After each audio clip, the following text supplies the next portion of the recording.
All right, guys, the day of TruckIt. We've got to figure out what we're going to promote down there for you. We got wheels that we're pulling off the shop wall. So we're looking forward to seeing everybody down there. Obviously, this video is going to be posted after the fact. So we're going to try to give you the full experience of the inaugural year for the TruckIt event so that you guys know what you're getting yourselves into when you come next year.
When it comes to the SoCo and mod rivalry, we bet big money. The prize money for this race.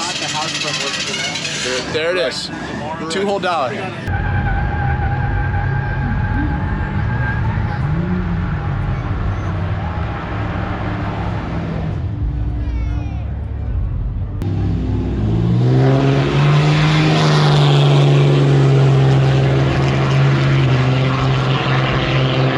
From Mod finally learned how to drive. So we showed up Friday and got everything set up at our booth and started walking around, seeing all the other booths that were being set up. And then the night really took on a very cool vibe. So it felt more like a Walmart meet that happened to have a legal drag strip. So people were just out there calling each other out, having a good time. You had races between trucks that probably shouldn't have been racing each other. You had fully tuned diesels against stock gassers, and it was just anything to get out on the track and make some passes before the craziness of Saturday. And then we did the shop party, and then we all had to get up early Saturday and get to the real show.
behalf of SoCo Customs, Pikes Peak International Raceway, and all the vendors that came out to support this show, we would like to thank everybody that showed up. If you weren't there, go ahead and ask your friends that showed up and make sure you're there next year. We look forward to seeing you. Thanks, guys.